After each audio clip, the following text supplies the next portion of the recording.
गौतम बुद्ध और उनका शिष्य। एक दिन गौतम बुद्ध से उनके शिष्य ने कहा कि मेरा आपसे एक निवेदन है। गौतम बुद्ध ने कहा कि बताओ तुम्हारा निवेदन क्या है। शिष्य ने कहा मेरे वस्त्र पुराने हो गए हैं, अब वो पहनने लायक भी नहीं रहे। क्या आप मुझे नए वस्त्र देने का कष्ट कर सकते हैं। गौतम बुद्ध ने उसके शिष्य के वस्त्र देखे। सच में वे बहुत पुराने हो गए थे।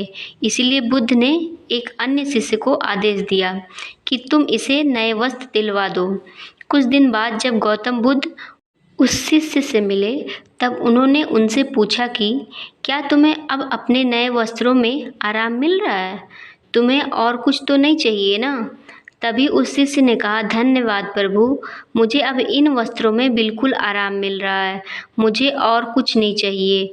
गौतम बुद्ध ने शिष्य से पूछा कि अब जब तुम्हारे पास नए वस्त्र हैं तो तुमने अपने पुराने वस्त्र का क्या किया। शिष्य ने कहा प्रभु, अब मैं उसे ओढ़ने के लिए प्रयोग में ले रहा हूँ। बुद्ध ने कहा तो तुमने अपने पुराने ओढ़ने के लिए जो ओढ़नी रखी थी उसका क्या किया। शिष्य ने कहा जी मैंने उसे खिड़की पर पर्दे की जगह लगा दिया है। गौतम बुद्ध ने फिर से प्रश्न पूछा कि फिर तुमने पुराने पर्दे का क्या किया, तुमने उसे फेंक दिया। शिष्य ने कहा जी नहीं, मैंने पुराने पर्दे अभी तक फेंके नहीं हैं, मैंने तो उसके 4 टुकड़े किए और उनका उपयोग मैं रसोई में गर्म पतीलों को आग से उतारने के लिए कर रहा हूँ। बुद्ध ने पूछा तो फिर तुमने अपने रसोई के पुराने कपड़ों का क्या किया। शिष्य ने कहा अब मैं उन्हें पोछा लगाने के लिए उपयोग में लेने वाला हूँ। गौतम बुद्ध ने कहा तो फिर तुम्हारे पुराने पोछे का क्या हुआ।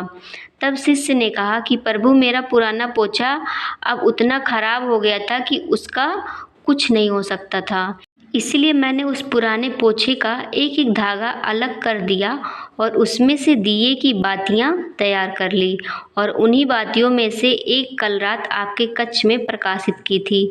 गौतम बुद्ध अपने शिष्य से संतुष्ट थे। वो ये जानकर बहुत खुश थे कि उनका शिष्य चीज़ों को बर्बाद नहीं करता है और उनमें ये भी समझ है कि चीज़ों का किस तरह से प्रयोग किया जा सकता है। आज के ज़माने में जब प्राकृतिक संसाधन दिन प्रतिदिन कम होते जा रहे हैं तब ऐसे समय में हमें यही कोशिश करनी चाहिए कि हम कैसे चीज़ों को बर्बाद होते हुए रोक सकते हैं और उसका सही से इस्तेमाल कर सकते हैं। हम सब मिलकर अपने छोटे छोटे प्रयत्नों से और चीज़ों को बर्बाद ना करके इस धारा को बचा सकते हैं।